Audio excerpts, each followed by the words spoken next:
Hola chicos, muy buenas a todos. ¿Qué tal estáis? Pues mira, hoy vamos a hablar de un tema que es muy importante y este es la quimioterapia. ¿Y qué es la quimioterapia? Pues la quimioterapia consiste en la utilización de medicamentos citotóxicos para tratar el cáncer. Pueden ser o bien en forma de monoterapia o en forma de poliquimioterapia. La más utilizada es la poliquimioterapia, que esta pues consiste en la combinación de varios citostáticos con un mecanismo de acción y toxicidad distinto y se administran a una dosis máxima tolerada. Gracias a esta combinación pues se produce un efecto sinérgico. ¿Qué quiere decir? Sinérgico, pues que permite destruir un mayor número de células cancerosas y así como disminuir la probabilidad de que el cáncer pues se vuelva resistente a un fármaco. Habitualmente pues se utilizan en ciclos breves y discontinuos y los periodos de descanso entre dichos ciclos pues permiten la recuperación de las células normales. Existen varios tipos de quimioterapia y las podemos clasificar según su finalidad o según su momento. Según su finalidad, la clasificamos en curativa y paliativa. Curativa quiere decir que vamos a curar la enfermedad y destruir las células germinales del tumor. Y la paliativa quiere decir que no vamos a curar la enfermedad, pero vamos a controlar sus síntomas y aumentar la calidad de vida del paciente. Según el momento, pues tenemos la neoadyuvante o las adyuvantes o complementarias. La neoadyuvante se refiere a administrar el- la quimio antes del tratamiento local del tumor, es decir, antes de la cirugía.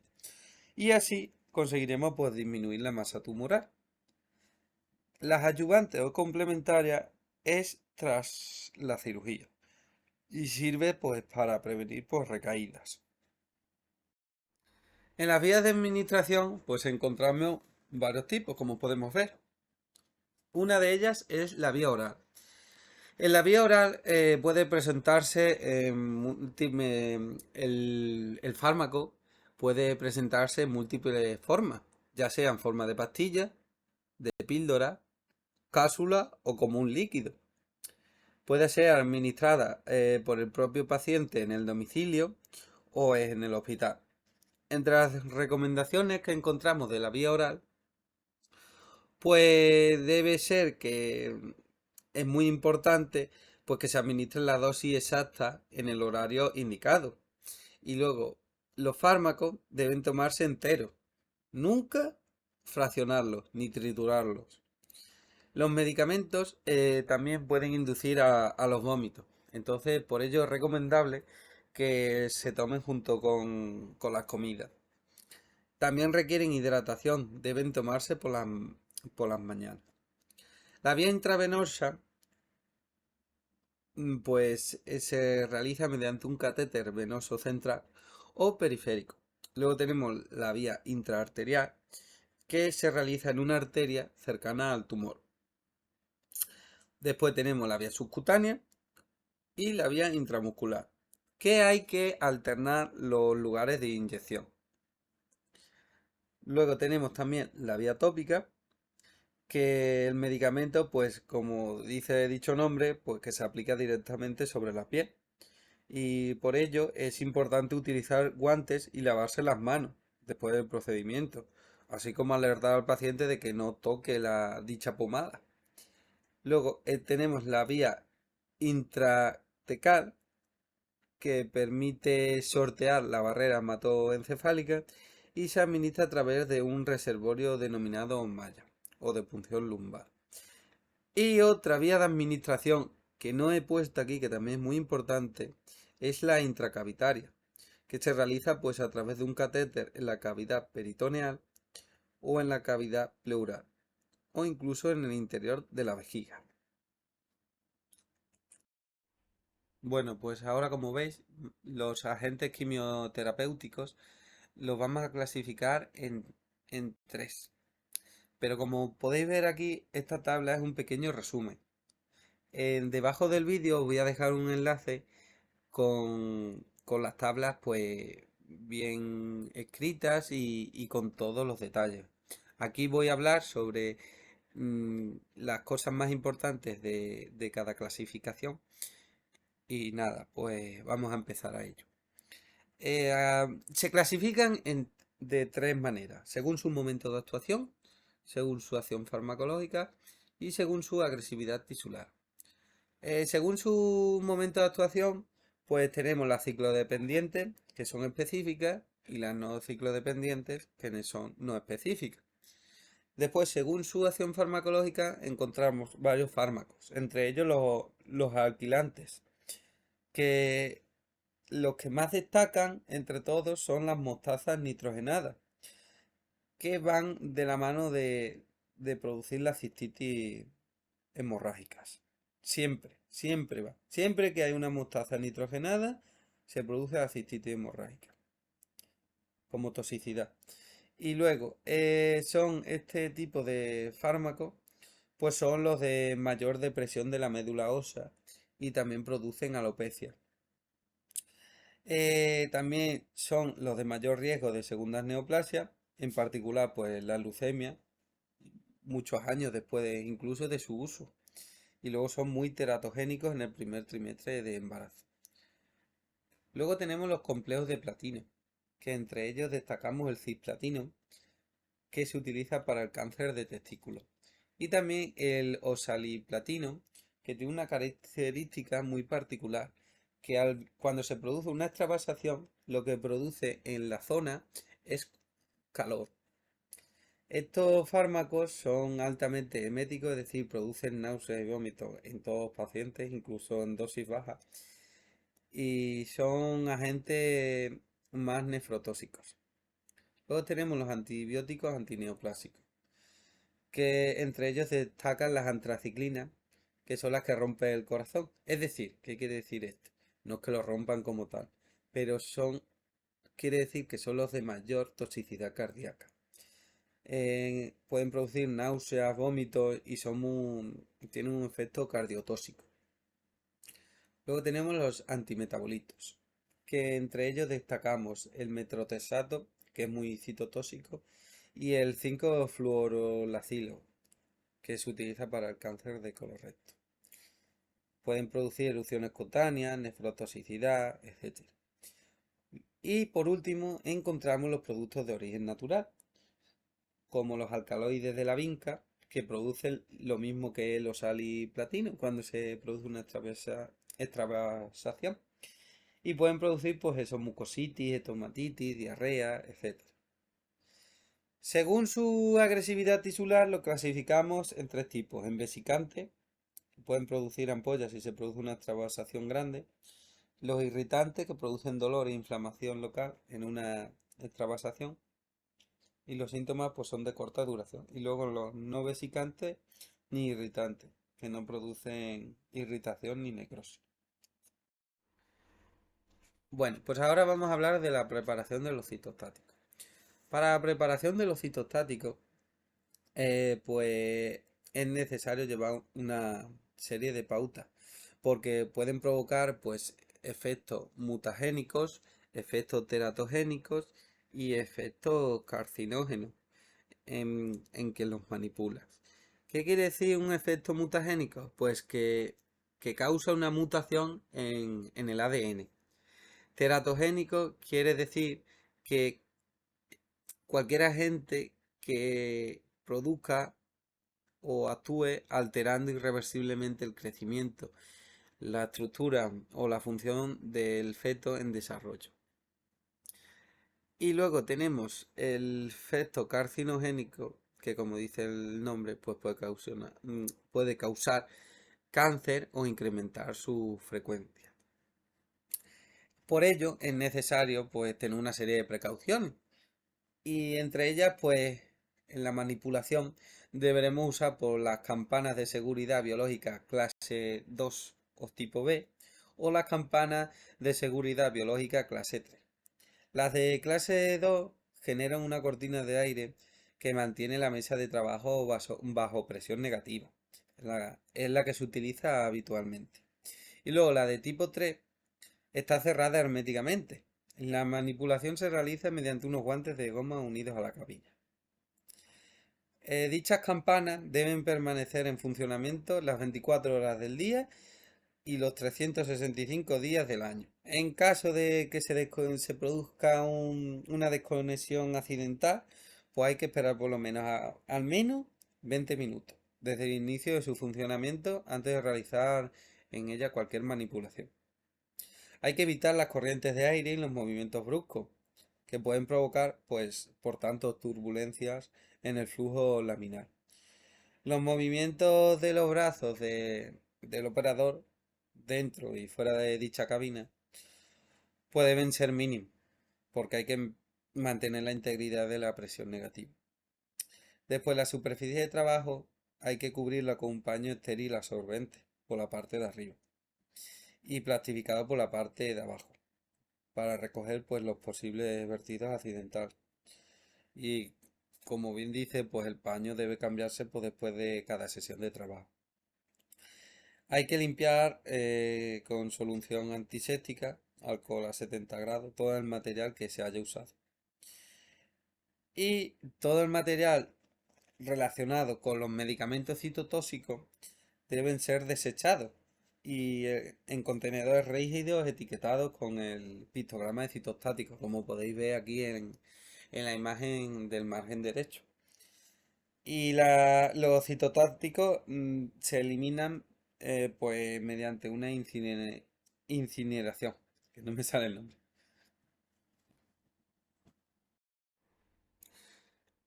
El personal debe protegerse siempre, porque al final son unos fármacos muy tóxicos.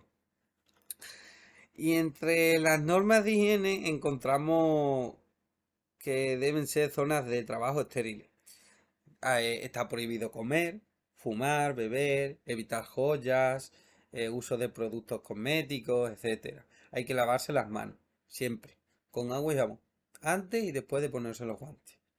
Y los guantes, al ser un material que no es completamente impermeable, pues hay que utilizar doble guante o guantes de doble grosor para la preparación pues, de dicho medicamento. Los guantes pueden ser de látex sin polvo o de nitrilo adecuado. Deben ser estériles en la preparación y la manipulación de dichos fármacos y deben cambiarse cada 30 minutos.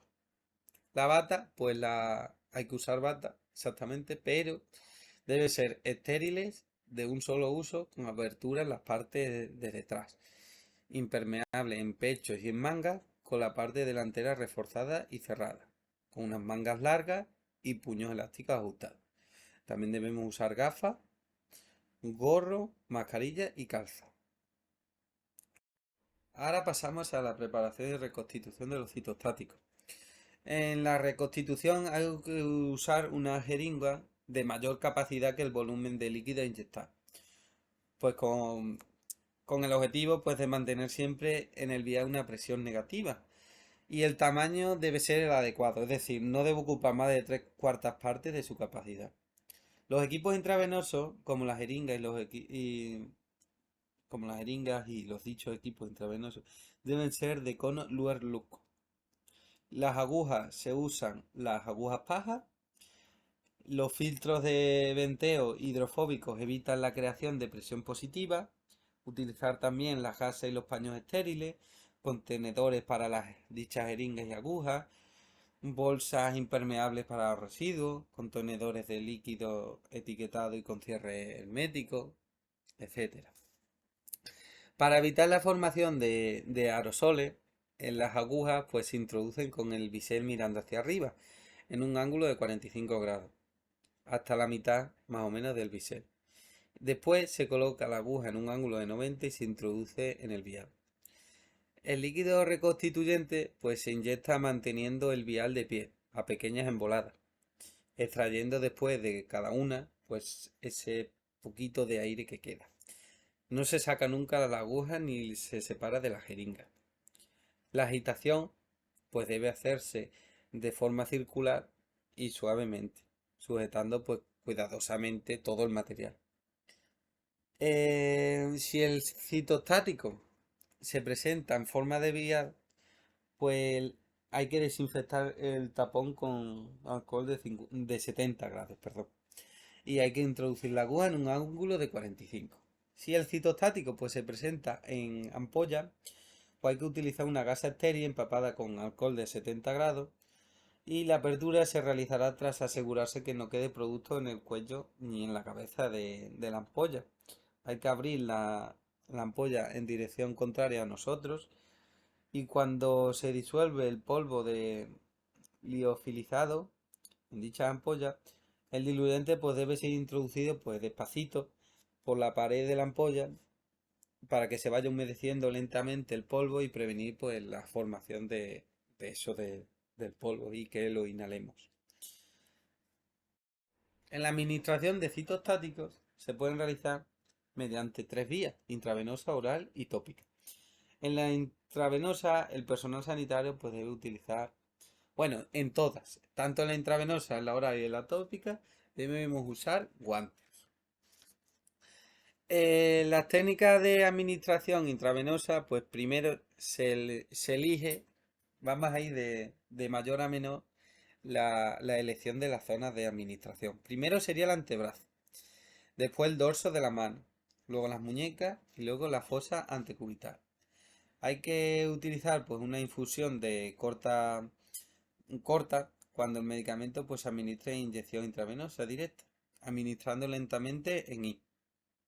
Luego, cuando es una administración oral, pues se debe procurar ajustar los medicamentos, la dosis de medicamento. O sea, en comprimido, que sea un comprimido, que sea una grajea, que sea una cápsula, una, dos, tres, pero que no sea una y media, dos y media.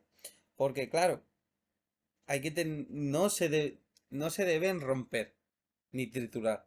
Pero claro, si no fuera posible obtener esa dicha dosis, pues debería prepararse en forma de suspensión. Y claro, para ello pues hay que disgregarlo el comprimido o la cápsula en un líquido. Si la suspensión, perdón, si la suspensión pues no fuera posible y hubiera que, por tanto, fraccionar el comprimido, pues hay que introducirlo esta en una bolsa de plástico. Para allí pues procederemos pues a cortarlo. Y claro, hay que usar pues guantes y claro, tenemos que usar las mascarillas, evitar que inhalemos el producto. Y las suspensiones pues deben administrarse en vaso o preferiblemente con jeringa. Y en la administración tópica, pues nada, mediante cremas o soluciones oleosas. Cuando hay que administrar más de un citostático, pues primero el que vamos a administrar van a ser los no vesicantes. Si son todos no vesicantes, pues hay que administrar primero el de menos concentrado. Después hay que lavarse entre cada administración de medicamentos, hay que introducir de 3 a 5 mililitros de suero fisiológico o glucosado al 5%, para evitar pues, posibles interacciones entre los diferentes medicamentos. Al final hay que sacar la aguja y presionar el lugar de administración pues, durante unos segundos. Vamos, eso no hace falta decirlo, eso es lógico. Ahora vamos a hablar también sobre las actuaciones pues, en caso de derrame y extravasación. La actuación en caso de extravasación, pues hay que detener inmediatamente el medicamento, la administración de dicho medicamento. Porque claro, para evitar que siga aumentando esa extravasación, hay que retirar el equipo de infusión, pero no la vía. Se extraerán pues de 3 a 5 mililitros de líquido a través del catéter para intentar eliminar una parte del medicamento.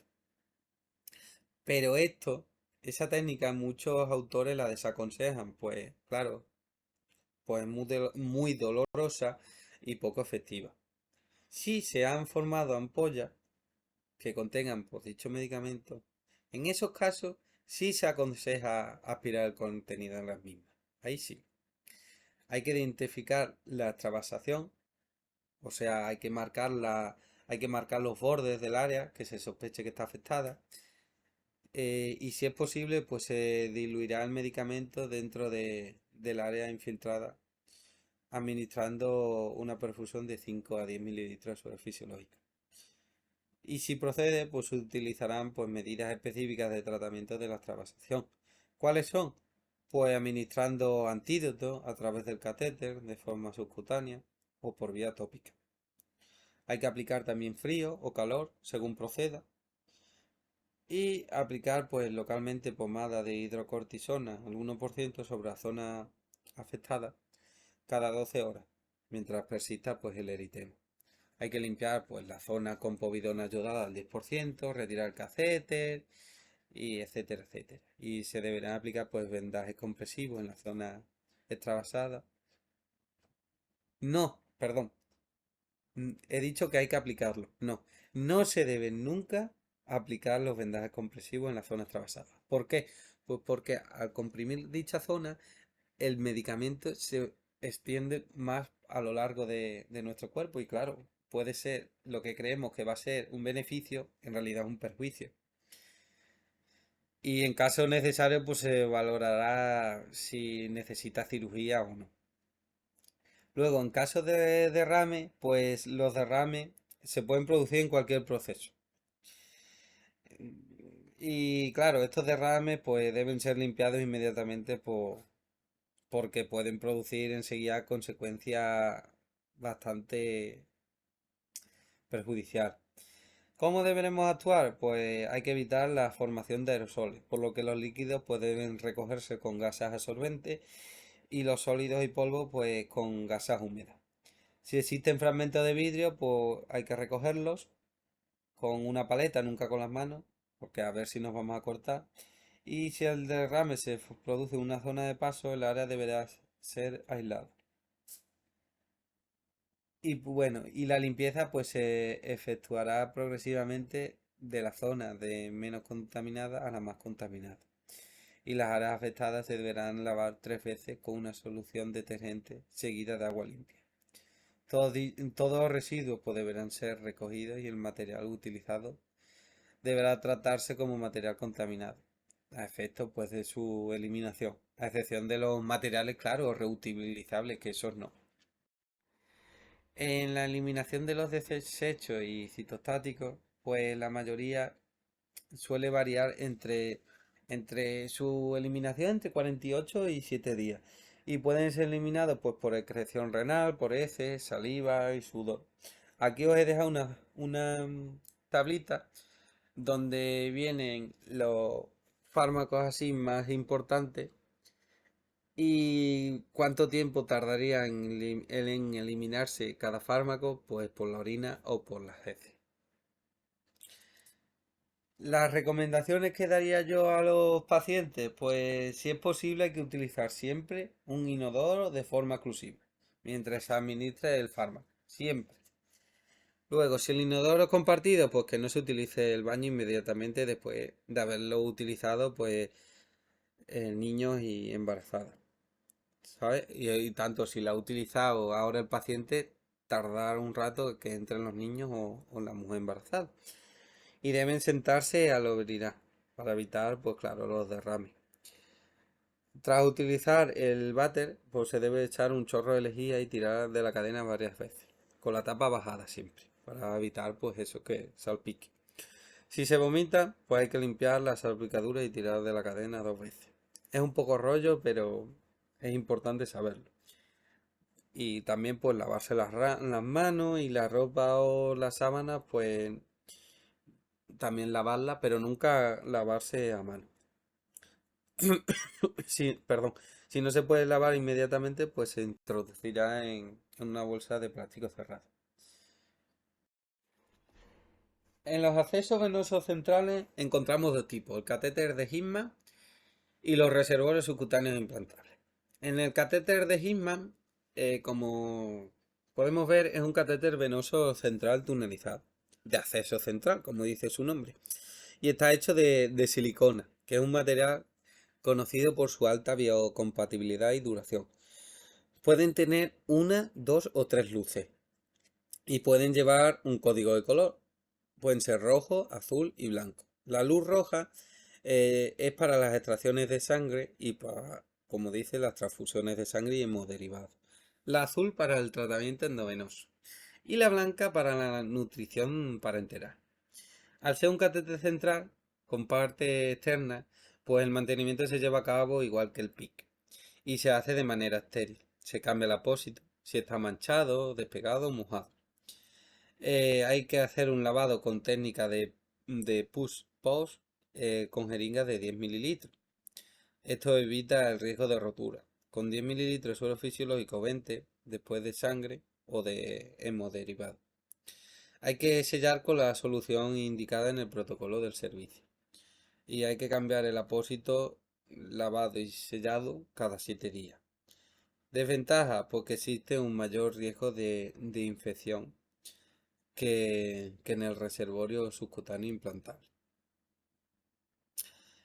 En el reservorio subcutáneo implantable, pues es un catéter venoso central totalmente implantado con técnica tunelizada a nivel subcutáneo y es de larga duración. Existen de alto flujo y de flujo estándar. Y la administración de contraste solo podrá realizarse con reservorios de alto flujo y con agujas de alto flujo. Para la punción de este dispositivo, pues se debe utilizar una aguja de Hoover o aguja de Gripper. Las ventajas, pues hay menos riesgo de infección, como hemos dicho, y la desventaja, pues que hay que pinchar la piel del paciente cada vez que vayamos a realizar pues, cualquier procedimiento. La técnica de punción, pues nada, hay que colocar al paciente en una situación cómoda para él, semi-Fowler o supino. Hay que localizar y palpar el portal comprobando la correcta colocación y el grosor del tejido subcutáneo. Y siempre se debe pinchar con la aguja de menor calibre y menor longitud posible, para no dañar pues, las siliconas de la cámara. Pero siempre que atraviese el sexto de silicona, si no, existe riesgo de travasación.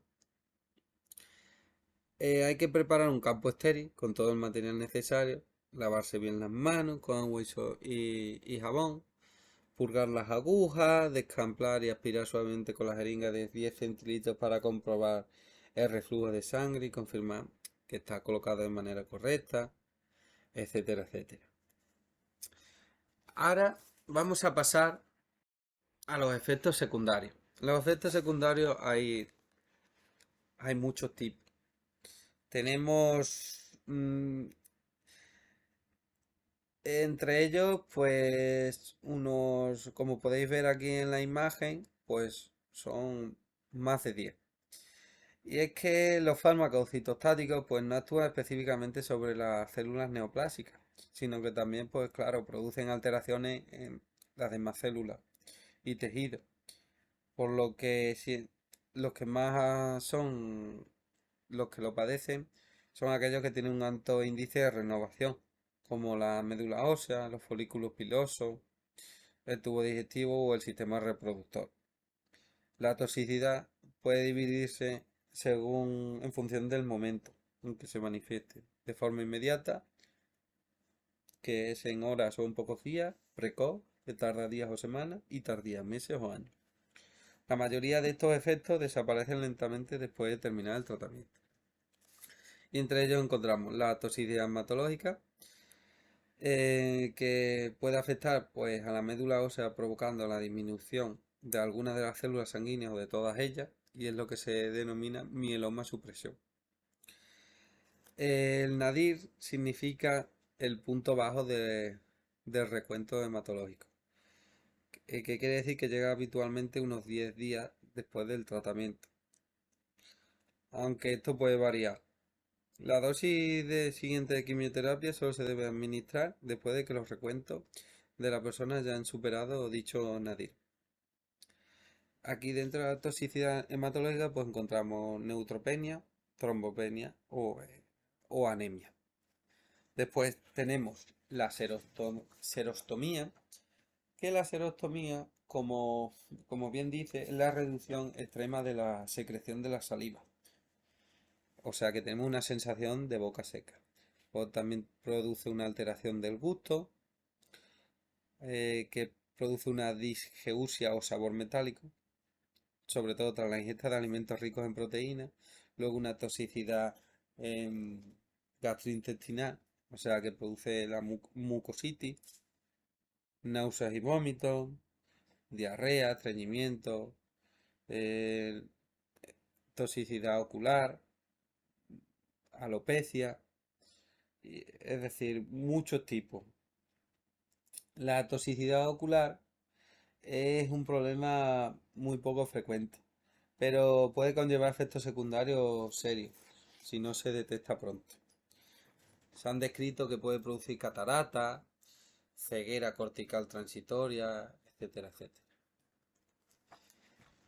Y por ejemplo, entre otros síntomas, podemos encontrar en las uñas que pueden producirse diversas alteraciones de carácter reversible, como pueden ser la detección del crecimiento, su reblandecimiento, etcétera, etcétera, etcétera. Y los síntomas que puede producir también la quimioterapia, pues cansancio, fatiga, eh, otras reacciones poco frecuentes pero muy graves son las reacciones de hipersensibilidad, y el caso más grave sería la necrosis epidérmica. Y con esto pues hemos terminado la quimioterapia. Espero que os haya gustado y muchas gracias por vuestra atención.